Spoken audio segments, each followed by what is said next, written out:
loob ng mangrove upang ipakita sa inyo ang kagandahan nito. Tara na! Guys, subot na po kami ngayon sa Tangig. On the way na. Walking with friends can be a delightful and beneficial activity.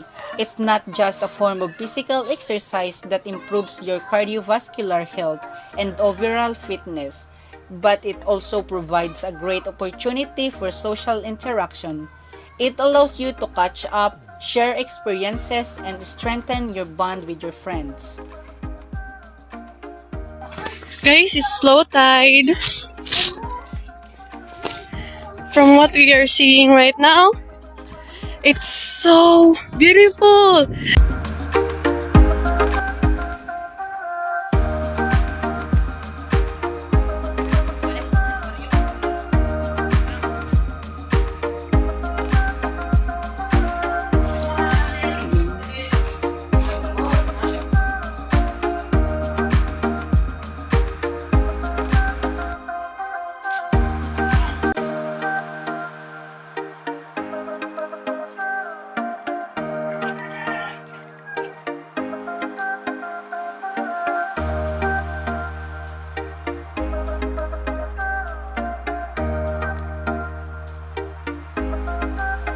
While on our journey, we encountered a local from Tangig and seized the chance to conduct an interview with him.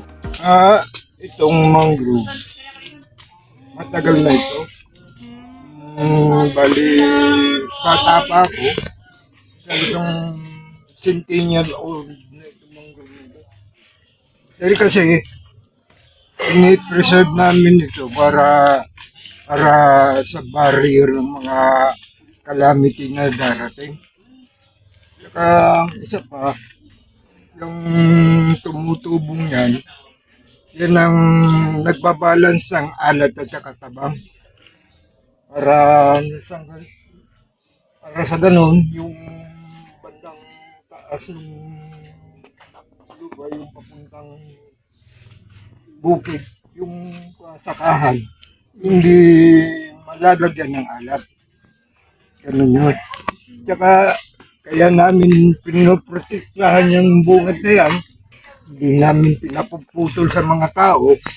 Dahil gawa ng barrier yan sa calamity nga darating tulad ng bagyo. Pag bumagyo, higing yung depensa sa hangin. Upang sa ganun, hindi masyadong makakuha na ang community and panic for that matter. Eco Park ito, more than 200 meters na Eco Park. At saka kung na ito, yung may dumayon na rito na taga-Pilminera, yung mga kano. Ako pala si Juan Leonardo Bisperas, 69 years old.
At ngayon naman ay susubukan namin pasukin ang loob ng mangrove upang ipakita sa inyo ang kagandahan nito.